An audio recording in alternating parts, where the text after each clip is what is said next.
D'abord, bien rappeler ce que c'est qu'une équation. En fait, une équation, c'est la traduction, comme si tu faisais de l'allemand ou de l'anglais, c'est la traduction d'une histoire où il y a quelque chose que tu connais pas. Par exemple, cette petite histoire, Julien achète 3 stylos, Rachid en achète 4 identiques, ils ont dépensé au total 8 euros, quel est le prix d'un stylo? Dans notre histoire, qu'est-ce que tu connais pas? C'est le prix du stylo. Comme tu le connais pas, tu peux pas dire le prix du stylo c'est 5 euros, c'est tout ce que tu veux. Non. Tu vas remplacer le prix du stylo par une lettre. C'est-à-dire que tu vas faire des calculs tout à l'heure où il y aura des lettres. C'est ce qu'on appelle justement le calcul littéral parce qu'il y a dans ce que tu vas écrire des nombres que tu ne connais pas, donc que tu remplaces par des lettres. Souvent, pas toujours, les mathématiciens aiment bien X. Donc ils disent l'inconnu, avec un E, c'est ce qu'on ne connaît pas. L'inconnu, c'est X, c'est-à-dire c'est le prix du stylo. On va maintenant raconter l'histoire. On peut parfois faire des schémas, faire des dessins, tout ce qui peut nous aider à raconter l'histoire. L'histoire, c'est quoi? C'est 3 stylos achetés par Julien, 4 qui sont exactement les mêmes achetés par Rachid. Quel est le prix d'un stylo? Donc, le prix d'un stylo, on a décidé qu'on l'appelait X. Si je regarde tout ce qu'a acheté Julien, c'est 3 stylos, ça fait donc, si on calcule le prix, la somme plutôt qu'il a dépensée, ça fait 3 fois X. 3 fois X.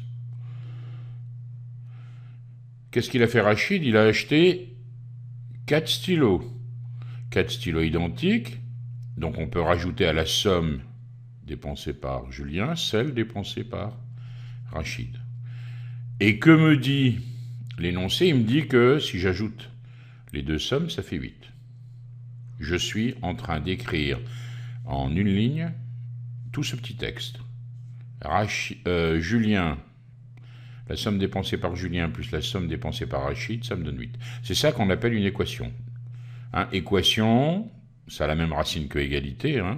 Une équation, c'est une égalité dans laquelle tu ne connais pas quelque chose. Alors, je vais aller assez vite, je ne vais pas insister sur ce genre d'exercice, puisque toi, ce que tu me demandes, c'est comment maintenant les mathématiques vont m'aider pour trouver ce fameux X.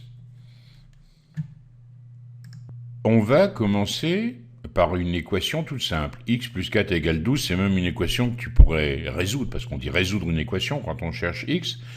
C'est même une équation que tu pourrais résoudre directement, mentalement. Ton but, c'est d'arriver à écrire de différentes façons cette égalité pour arriver à la dernière qui t'intéresse le plus, c'est X tout seul. X est égal à quelque chose. Donc, à chaque fois, tu es d'accord, tu veux te débarrasser de tout ce qui est autour du X. Moi, j'ai 4 ici. Ce 4, il m'ennuie. Qu'est-ce que je vais ajouter à gauche et à droite pour me débarrasser du 4? Est-ce que j'ai le droit d'abord d'ajouter à gauche et à droite la même chose? Ben oui. Si, alors pense à la balance, je te reporte au cours en vidéo. Bon, si tu as une balance, la quantité qui est sur ce plateau est la même que la quantité qui est sur ce plateau. Si tu ajoutes la même chose, tu es d'accord que l'égalité, elle reste vraie. Alors, soyons astucieux, qu'est-ce qu'on va ajouter pour se débarrasser du 4? Bah, de chaque côté, on va ajouter moins 4. Parce que 4 et moins 4, ils sont opposés, ça me fera 0. J'ajoute moins 4 à gauche. J'ajoute moins 4 à droite. Ici, qu'est-ce qui se passe? 4 moins 4, ça me fait 0, pas de problème. Donc j'ai x tout seul, j'ai fini. X égale 12 moins 4 égale 8. X moins 5 égale 17, ton but c'est d'arriver à x tout seul. Tu vas te débarrasser de tout ce qui est autour du x. Tu veux te débarrasser du moins 5. Qu'est-ce que tu vas ajouter de chaque côté? Tu vas ajouter 5. C'est-à-dire que finalement, le moins 5, c'est comme s'il allait de l'autre côté et qu'il change de signe. Est-ce que tu es d'accord? Parce qu'on va aller plus vite. On ne va pas à chaque fois écrire x moins 5 plus 5 égale 17 plus 5. C'est comme si je prenais mon moins 5, je l'emmène de l'autre côté, et il devient plus 5. Donc ça me fait x égale 17 plus 5. 17 plus 5 égale 22. Donc, quand tu fais passer un terme de l'autre côté, il change de signe. Quand tu soustrais ici d'un côté, c'est comme si tu additionnais de l'autre. À toi de trouver ta technique pour y penser. Prenons une autre équation. Équation un peu plus compliquée. J'ai 2x plus 7 égale x moins 5. Bon.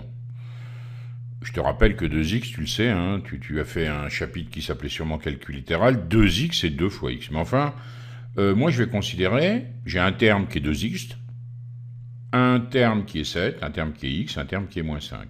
C'est-à-dire que pour moi, 2x, hein, je l'exprime, c'est exprimé de façon compliquée, 2 fois un nombre, mais pour moi, c'est un terme. Bon, le but du jeu, c'est qu'à la fin, j'ai x tout seul, d'accord? C'est toujours ça qu'on veut.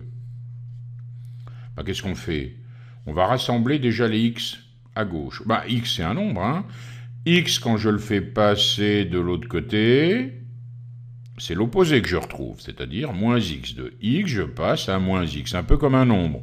Donc j'ai 2x, j'ai fait passer le x, il est devenu moins x. Le 7, tu as l'habitude maintenant, il passe de l'autre côté, il devient quoi? Moins 7. Et puis je recopie bêtement de moins 5. Bon, 2x moins x, ça fait combien d'x? Faut pas trop se poser de questions, les x, c'est un peu comme si tu avais une unité. Bon, 2x moins x, ça fait 1x, donc ça fait x tout seul. Donc ça c'est bon. Et moins 7 moins 5, attention, ça fait combien? Ça fait moins 12. Donc, toujours le même jeu, je fais passer d'un côté à l'autre. Et je fais attention, je change à chaque fois le signe. 5 fois x égale 35, toujours la même technique, je veux arriver à x tout seul. Je veux me débarrasser de quoi? De 5. Alors, est-ce qu'on peut trouver une astuce? Qu'est-ce qu'on peut avoir comme idée pour se débarrasser du 5? On pourrait multiplier à gauche et à droite par le même nombre, ça ne changerait rien. Est-ce qu'on est d'accord, hein? Je redessine pas de plateau de balance, mais si tu multiplies, si tu mets deux plateaux qui contiennent la même chose et deux plateaux de l'autre côté qui contiennent la même chose, forcément, ça restera à l'équilibre. Eh bien, je multiplie par ce qu'on appelle quoi? L'inverse. L'inverse de 5, c'est 1/5. Ça va être intéressant parce que je vais pouvoir barrer les 5. Est-ce qu'on est d'accord? Donc ici, quand je barre les 5, ça va faire 1. 1 fois x, ça me fait x. Donc je trouve x égale 35 sur 5, ce qui nous donne 35 sur 5, ce qui nous donne 7. Moins 3x égale 7. Je veux me débarrasser de quoi? Du moins 3. Pour me débarrasser du moins 3, je multiplie par l'inverse de moins 3. Attention, l'inverse de moins 3, c'est 1 sur moins 3. On garde moins, hein. Attention. Bon, mais ici, je vais essayer maintenant, comme tout à l'heure, de trouver pour moi une espèce d'image qui fasse que je pense tout de suite à ce que je fais de ce moins 3. Ce moins 3, il est multiplié ici, il va se retrouver divisé de l'autre côté. C'est ce qu'on a fait tout à l'heure, hein. On avait 5, c'est comme si on l'avait déplacé, qu'on s'était retrouvé avec divisé par 5. Donc ce moins 3, quand je l'emmène de l'autre côté, il est pour l'instant au-dessus, multiplié, il va se retrouver divisé de l'autre côté. D'accord? Donc c'est à ça qu'il faut s'habituer. Si on veut parvenir à faire rapidement des équations. Si j'ai 4x égale 9... J'ai 4 qui est multiplié par x, ce 4, il va se retrouver en dessous. X égale 9 quarts, un peu comme si on y pensait presque instinctivement, manuellement. Je complique 3 quarts de x égale 7. L'inverse de 3 quarts, c'est quoi? Inversé, ça veut dire le 3 se retrouve en bas, le 4 se retrouve en haut, c'est 4 tiers. Bon, on peut aussi, de la même façon que tout à l'heure, le 3, il est en haut, il va se retrouver où? En dessous. On va diviser par 3. 4, ici, il est en position de diviseur, il va se retrouver en haut à être multiplié. Comme si le 4 partait en haut, le 3 partait en bas. Ça me fait x égale 7 fois 4.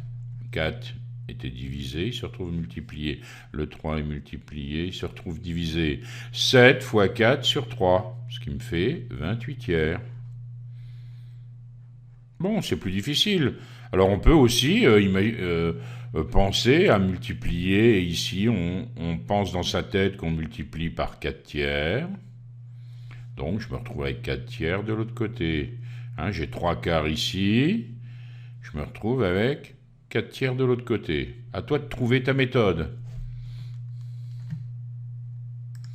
Je combine les deux. 2x plus 3 égale 7. Bon, ben, je vais arriver à x égale quelque chose. Premier travail.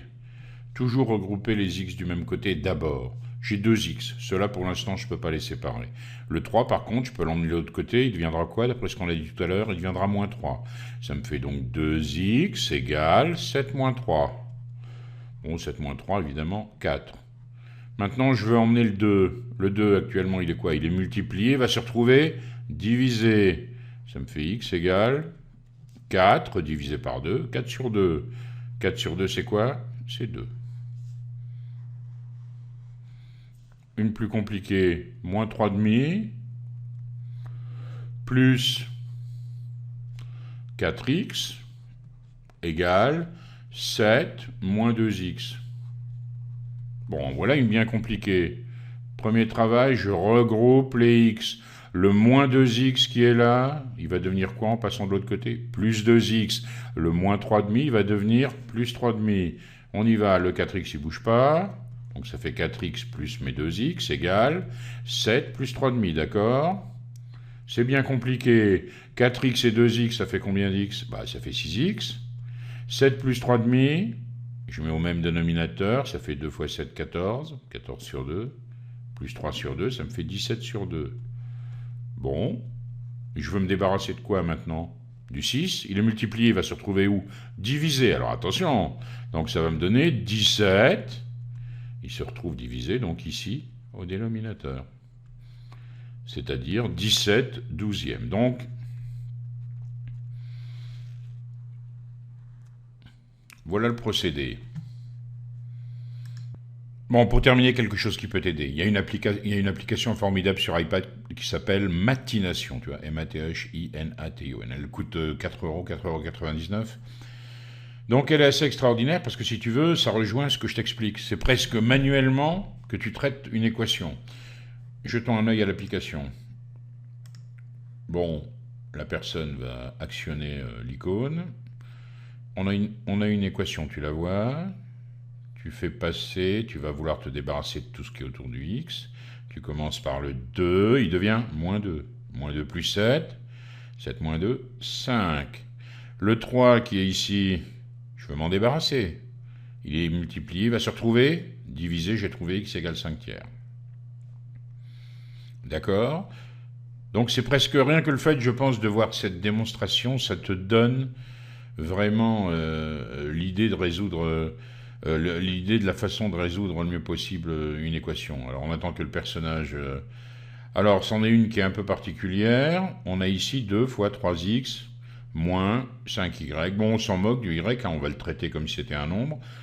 Qu'est-ce que tu dois d'abord faire? Tu ne peux pas rester avec des parenthèses, donc tu dois développer. Là, il a développé, c'est-à-dire il a distribué le 2. Regarde, il va aller dans l'autre sens. D'accord? 2 fois 3x, ça fait 6x. 2 fois moins 5, moins 10. Maintenant, il fait passer le moins 10y de l'autre côté. Il prend le moins 10y, ça devient 10y. Le 6 s'en débarrasse comment? Il est multiplié, il se retrouve divisé. Puis ensuite, il simplifie, ça fait ça. 5 tiers de y. Donc voilà, à toi de jouer maintenant, entraîne-toi, et tu verras que les équations, ça se réduira à un jeu.